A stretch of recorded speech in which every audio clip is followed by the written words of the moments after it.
Subscribe कीजिए भक्ति विहार YouTube channel को और देखते रहिए इसी तरह का भक्ति वीडियो।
सब्सक्राइब कीजिए भक्ति विहार यूट्यूब चैनल को और देखते रहिए इसी तरह का भक्ति वीडियो।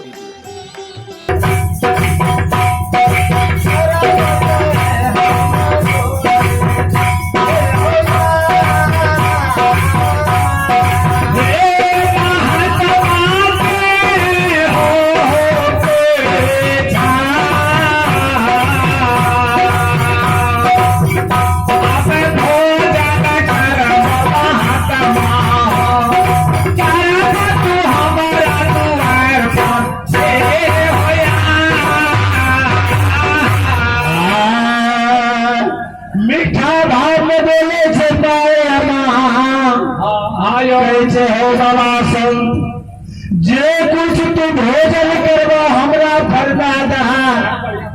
तोरा भोजन करा देबो। कैसे गे माई अम्मा आय विधाता हमरा ये पुस्तक में लिखल के ये की हो तोरा बेटा भगता के हाथ से भोजन तोरा धर्मों के गहवर में जय हो बेटा के बोला ओकरा से मुलाकात करबे ओकरे हाथ से भोजन तोरा धर्मो घर में करबे। जय हो माई अम्मा साधु के वाणी के सुनल के और साधु बाबा के सकल के देखल के। माई अम्मा की गल के बाबूजी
भगता बहुत दिन के बाद अपना दरबार में जोड़ा संत भगवान ये लिए तेरा बहुत कोमल भाव से तोहर भेंट मुलाकात मांगे छे बाबू से चल चल एक बेर तू संत बाबा के भेंट क्या लही हो बाबा ज्योति की कैसे गे मारियमा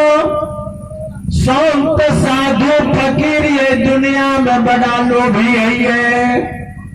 आए 12 बरस धर्म घर में हमें सफर लिए 12 बरस रच रच के बाबा धर्मराज के गहवर बन लिए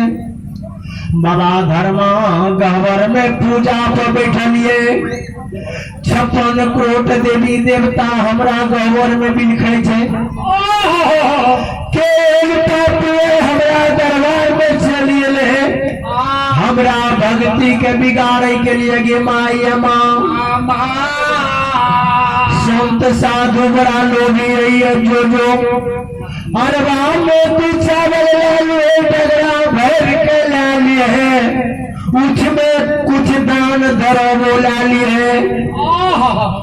बाबा संत कदमी डाल तो हार्दिक दिल से दरबार का छोड़ दोगे माया माँ से प्रेम से बोलिए श्री दाता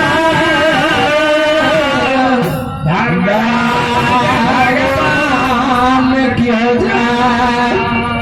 माया माँ की कल के ये औरत घर भंडार में चली गई है औरत घर भंडार में डगड़ा भर के यार मोती चावल लालन के है हम मूंगिया दरल बैल लाल के कुछ रुपया पैसा दरलो लाल के बाबा संत के लग में चल गए डगड़ा बढ़ा के दे छे हो बाबा संत यकनी बेटा हमर भक्ता धर्मा चट्टी पर आसन लगा के बैसल से यकनी तो और मुलाकात नहीं करता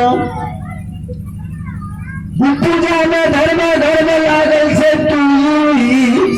भिक्षा लाला बाबा हमरा दरबार से चल जा जय हो बाबा धर्मराज माया माँ के बानी का सुनल कहे गे आया ये माया माँ हमरू साधु में छिए तोरा चावल टका के भूखल छे गे माया माँ हमें भेंट करे के वास्ते तोरा बेटा के लिए जावत लग भेंट नहीं करा देवे ता हम तोरा दरबार से नहीं जबो से माई है गई से माता है गई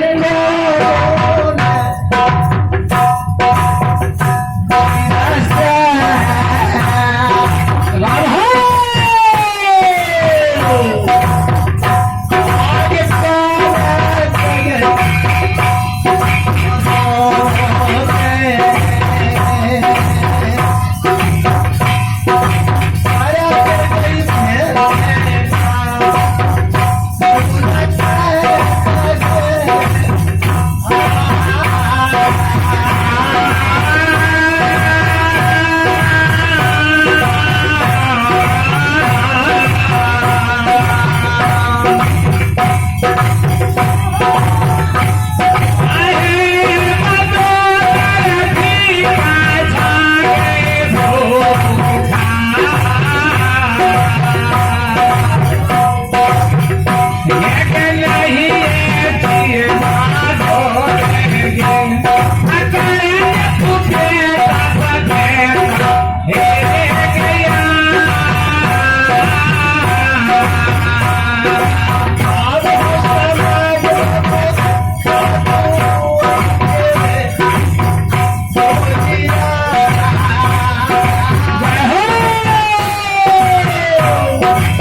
सब्सक्राइब कीजिए भक्ति बिहार यूट्यूब चैनल को और देखते रहिए इसी तरह का भक्ति वीडियो।